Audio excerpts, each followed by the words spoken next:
Elections choose leaders, but they also rearrange the channels of power and service. That's one reason why some members of the city council want to look more closely at barriers of language between residents and local government. And among the nation's largest cities, Boston has one of the highest proportions of immigrants. To tell us about work on the language access ordinance is City Councilor Julia Mejia. Thank you very much for joining us, Councilor. Yeah, thank you so much for having me here, Chris. Looking forward to the conversation. Councilor, talk to me about the support behind this, because I think you have at least one other councilor who's trying to work on this ordinance with you. Yeah, so Councilor Flynn, who has been really active in this space in terms of access to language and helping to ensure that our most vulnerable immigrant populations are able to access information quickly.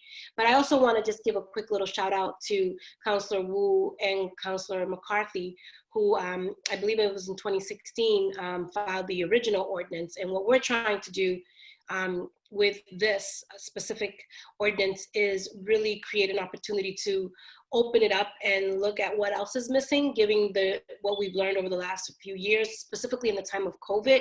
What I have learned as the official translator for my mom growing up, now and working in city government, I'm reliving a lot of the things that I experienced as a kid. And I know that a lot of folks are not getting information in a timely fashion. And they're losing out on a lot of resources. What about the past few months? Because, you know, you've got health concerns, you have housing concerns in Boston, some people even just getting food safely. What about the language barriers that might have come into play in those situations? Yeah, so I'll give you one specific example that we saw when COVID first came onto the scene, if you will, was during the rental relief applications that came out. And the first batch of applications were just in English only. And so there were a lot of folks who didn't know about this opportunity to apply for rental relief until days later, and then it was too late. And so that really caused some anxiety for a lot of folks who were already worried about their housing situation given COVID. The other piece of it is that language access is not just about interpretation and translation. It's really about culturally responsive language access and making sure that people, I see it more as information justice, to be honest with you, because we were talking about flattening the curve and social distancing. Like, I had to Google that, like, who talks like that? Nobody that I know, right? And so when we think about language access, is making sure that we're talking in ways that people can understand and access the information. And then there are a lot of folks in the city of Boston who don't know how to read or write even in their own native language. So what opportunities can we create so that we're communicating to people in ways that reflect their reading level? So maybe instead of putting the information in written, maybe we have videos, maybe we have symbols that help people access information. So we see this ordinance as an opportunity to really think and be mindful of the different types of needs that our growing population has. When I look at Councilor Flynn's Twitter feed, I see things in English, Spanish, and Chinese, maybe Cantonese, or I'll have to check with him on that. Yep. But you know, that's one councilor in one district. How much more of that can you do citywide?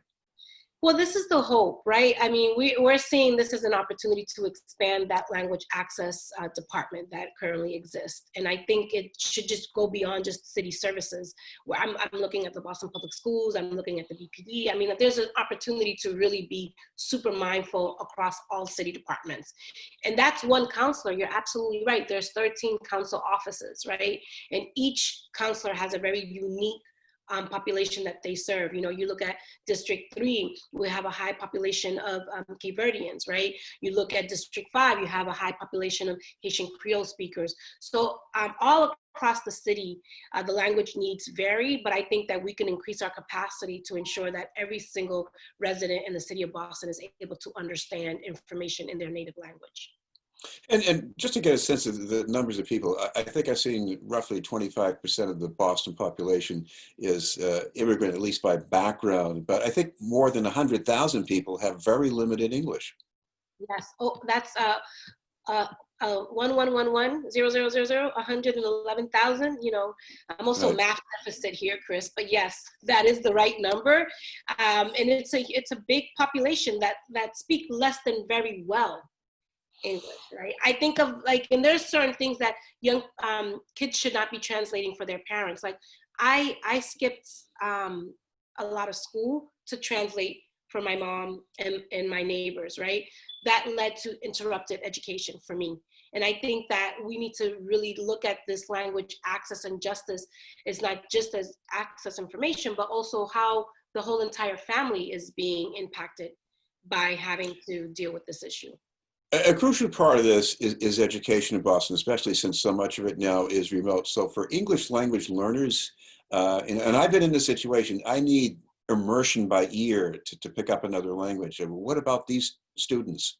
Yeah, I mean, I have to say that this is what has been heaviest weighing in my heart are the students who are English language learners who already struggle as it is when they're in the classroom. And now during remote learning, the digital divide and just even being at home with a parent who doesn't really understand the American education system, they're not getting the support that they need even at home. And so what we're seeing is that we're furthering the achievement gap here. I want to turn to another topic that you're very familiar with, and that is close elections. Just for viewers who don't remember, I mean, yours was as close as they can possibly get. Yeah, and today's the anniversary of the election. Last year, I was chasing down people in bus stops and bodegas and everywhere and asking and begging people to vote. And our election ended with election night with a 12, I think 10 to 12 votes. And we ended in a recount by winning by 1.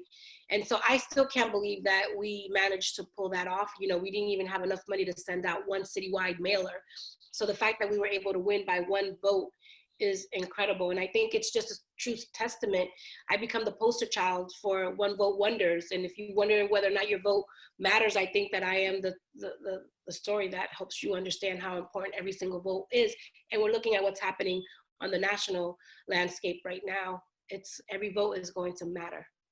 Well, aside from making sure those votes are counted in full and correctly, what about the way the vote turned out and the fact that so many people came out to the polls for one person or the other? How do you feel about where this is taking us? Yeah, I think, you know, I am really encouraged about the level of engagement that we have seen over the years. You know, I covered the presidential elections in 2000 between Gore and Bush. I was a reporter for MTV back then, trying to get young people to go out and vote. And then 20 years later, to see this level of engagement and to see that young people came out in big numbers as well, it's just really super inspiring. And it just goes to show that, you know, Americans are really understanding the power of their vote. And more importantly, the work begins after you win. And that level of accountability has continued over the last 4 years in terms of activism. So it's been incredibly great to see. Well, I want to ask you one topic that a lot of us are sort of struggling to catch up with after this national election, and that is the way at least major campaigns read the Latino vote, because the Latino vote, there's no one Latino vote. There are many, and there are many ways to engage with that, right? Yes, yeah. So there is a misconception that all Latinos we're all just the same, but we're not. You know, I'm an Afro-Latina. You know, I'm from the Caribbean.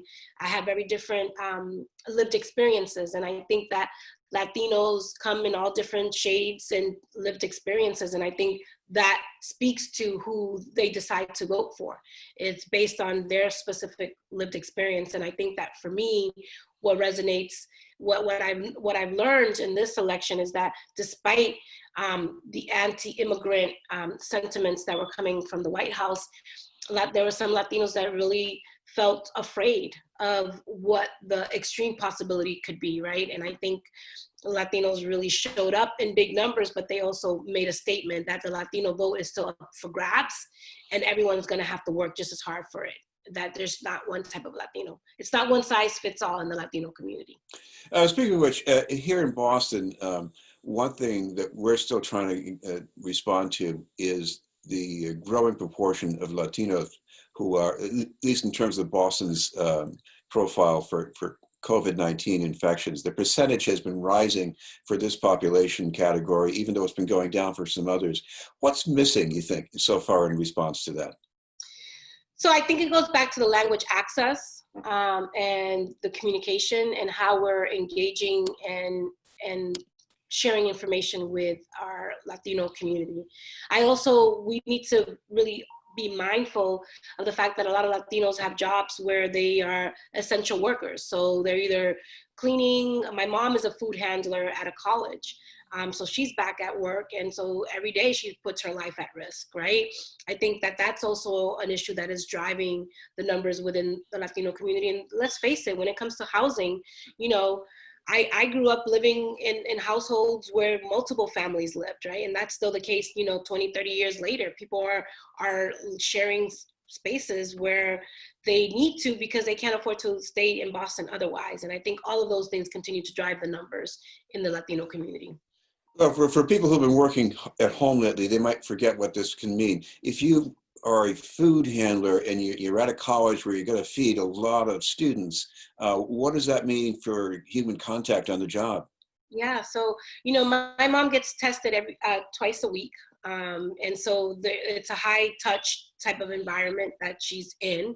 And so what they've done in her job is put in a lot of parameters for how do you handle the food? How do you do this contactless, right? So they've had to adjust how they serve the students. But nonetheless, you know, she puts her life at risk every day that she goes to work. Well, thank you very much, Councilor. Finally, one last thing in terms of the language access ordinance, what would be the best way for people to weigh in if they want to help with some information? Yeah, so we've hosted recently a hearing order meeting. We are going to be hosting a working session. So when we put that in the books, we'll share that on our social media platform. People can follow us at Julia for Boston. And you can also email me at julia.mejia, M-E-J-I-A, at boston.gov, and share that you want to get plugged into the conversation. Remember, language access is not just about interpretation and translation. It's really about information justice and making sure that people are being communicated in ways that are culturally responsive and that people can access information.